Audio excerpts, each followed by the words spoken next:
What's going on, guys? It's Mick Manhattan from the Scene Snobs, and I'm back with an all-new Scene Snob reviews, The Batman. I just got out of the theater, and this is my first review. It's going to be some mild spoilers and some Easter eggs, so if you haven't seen it and you don't want to know anything fully, maybe go on, check it out, come back and check us out later. But make sure you give us a follow, give us a like, give us a, subscribe, the whole 9 yards. Really appreciate it. Okay, we're going to get into it now. So again, it's mild spoilers because I don't want to give too much away, but we are going to get into some stuff, and I'm going to really lay it out what I liked and didn't like about the movie. Okay, so here we go. The Batman. All right, guys. So The Batman, just so we can kind of cover it real quick, is a very dark version of everything we've seen. Okay, and we have seen some dark stuff, okay? But this one takes it up a notch, but in a really good way. I think in a really well done way that shines a light on some things that we've seen in comic books that we really wanted to see on screen, but we weren't fully getting in all the iterations that we've seen before. So I was having a lot of fun with this. It's a 3-hour movie, and at times it did drag just a little bit, but not too much, and the story kept you going. The thing I really liked about this is that it was a full-on detective story, which is something we don't fully get all the time in these movies. Bruce Wayne, Batman, does go out and he does investigate, but not really, not like this. This movie in tone and in just its investigation and things like that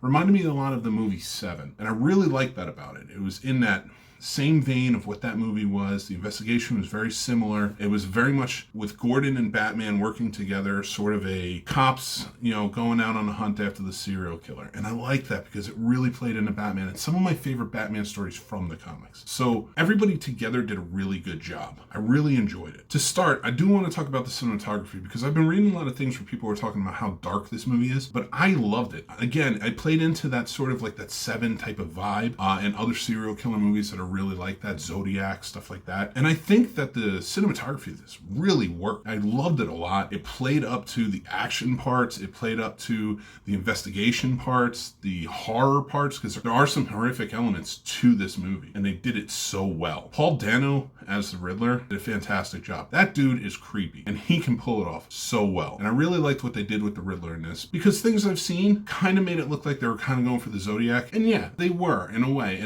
but I feel like that really worked for this character and this iteration and where it was going. And I really enjoyed that. Everybody did a fantastic job in their roles. Special mention for me to Zoe Kravitz and especially Colin Farrell as the Penguin. They were fantastic. John Turturro did a really good job too as Carmine Falcone.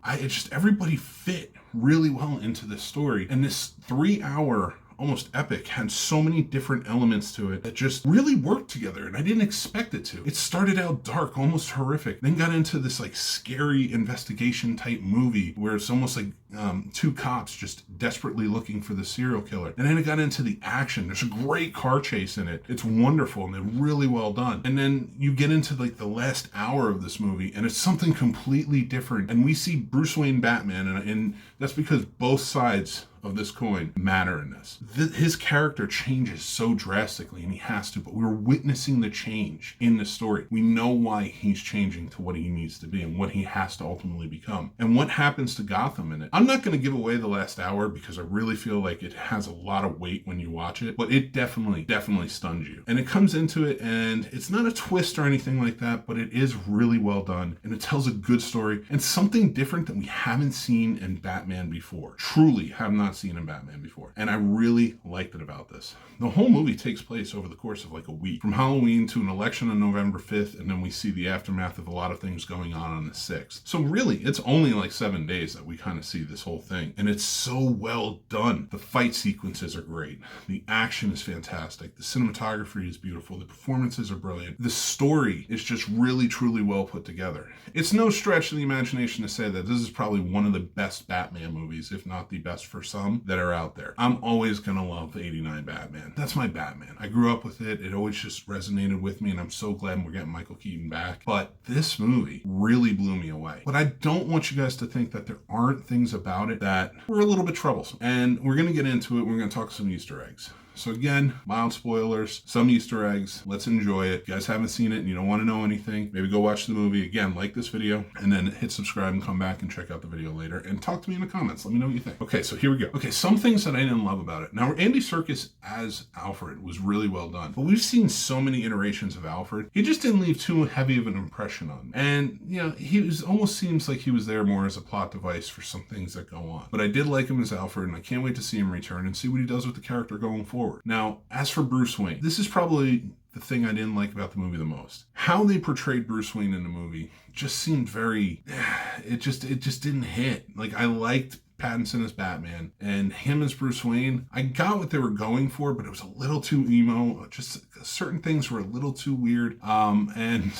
And sometimes, it just seemed a little surreal for things he had to put his body through and what he was going through and kind of how he was handling things. I didn't get the full haunted Bruce Wayne by it. I did get the hurt little boy vibe, but I think they played it a little too hard. I would have liked to have seen a little bit more because this isn't year one. But the nice part about it is there's a big change at the end that we see Batman go through that I really think will propel forward the story of Bruce Wayne as well. And I am excited to see that. An element I really did like about this movie is what they did with Thomas and Martha Wayne. Thomas and Martha Wayne we've seen die on screen over and over and over again. And they didn't do that this time. But they did wrap this whole investigation and this mystery around Thomas and Martha Wayne. And I do like that there's some new things that were thrown into it. Like Martha Wayne, who's actually Martha Arkham. Arkham's and the Waynes were the two founding family members of Gotham. And them to come together, that's a big deal.